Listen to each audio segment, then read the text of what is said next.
고통스러운 거를 뭐 일주일, 한 달, 뭐 1년 이렇게 유지할 수 있는 사람이 어디 있겠어요. 그러니까 어떻게 보면 핵심이라는 것은 우리가 매일 지속적으로 할 수 있는 다이어트 방법을 찾는 거가 아닐까 예, 싶은데요. 맞습니다. 매일 지속적으로 할 수 있대 힘들지 않고 피곤하지 않은 거. 네. 다이어트를 할 때요. 나 너무 힘들고 피곤해 그러면은 이미 잘못된 다이어트예요. 몸이 어딘지 모르고 가볍고 가뿐하고 즐겁게 원하는 게 바로 맞는 다이어트거든요. 그렇게 되면은 그 얘기는 뭐냐면 우리 몸에 쌓여있는 노폐물들이 빠져나가면서 에너지로 사용이 되는 거.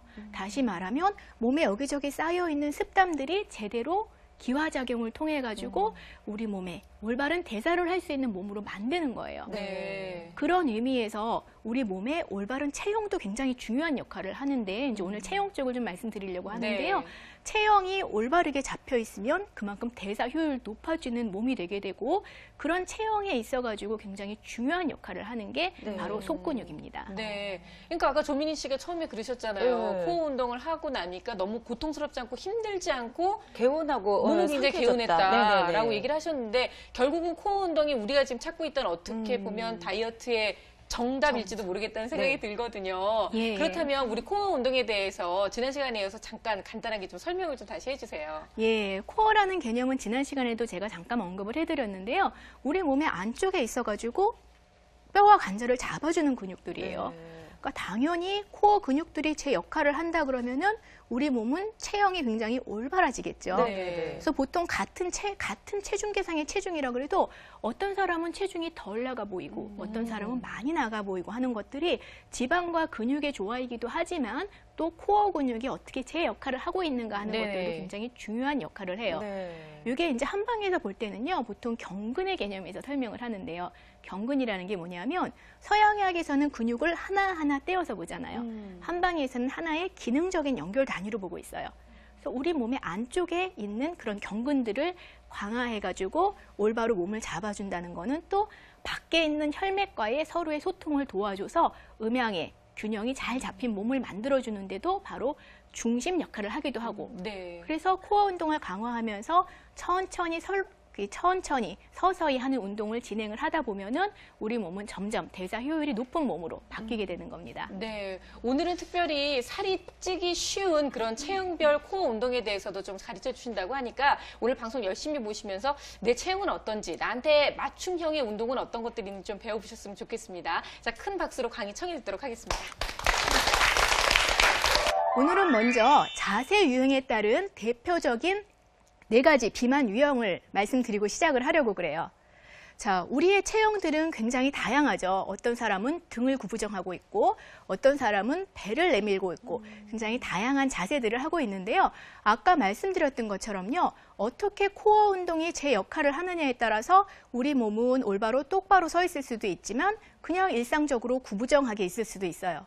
근데 쭉 뚫린 도로가 훨씬 더 잘 소통이 되는 것처럼 우리 몸도 구부정할 때보다 똑바로 서 있을 때 훨씬 기혈순환이 잘 이루어지고 대사도 원활하게 이루어지기 때문에 에너지 효율이 높은 몸이 되는 거죠. 네.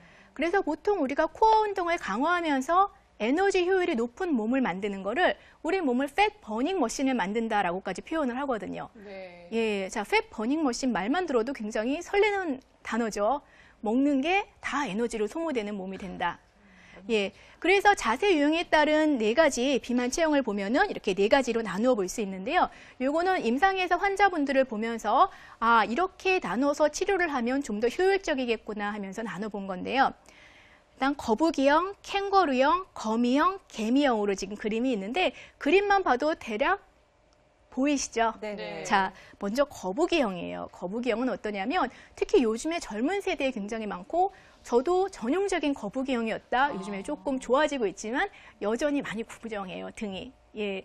그래서 이제 스마트폰을 주로 많이 본다든지 아니면 컴퓨터 작업하시는 분들 구부정하게 본다든지 또 모니터를 보느라고 이렇게 목을 빼고 본다든지 이런 분들이 점점 어깨가 구부정해지죠. 그래서 앞쪽의 근육들은 단축되고 뒤쪽의 근육들은 늘어나면서 우리 자세는 구부정하게 고정이 되게 되고 단순히 구부정해지는 것뿐만이 아니라 제대로 대사가 이루어지지 않으니까 목이라든지 등, 팔 뒤쪽에 군살이 노폐물의 형태로 붙게 되는 거예요. 네. 예, 단순히 군살만 붙냐? 그렇지는 않겠죠. 어깨 아프고 목 아프고 심하면 머리까지 아픈 증상이 나타나게 되겠죠. 예. 그 다음에 캥거루형 같은 경우는요, 지금 보는 것처럼 배가 많이 나와 있어요. 예. 복부 비만이 주로 많아요. 배가 많이 나와 있다 보니까 어때요? 허리가 많이 아프겠죠? 보통 엑스레이를 찍어보게 되면은 거북이형 같은 경우는 일자목이라든지 이제 뭐 거북목 이런 형태가 많이 나타나게 되는 반면에 캥거루형 같은 경우는 요추의 전만이 좀 심하게 나타나는 경우가 많아요.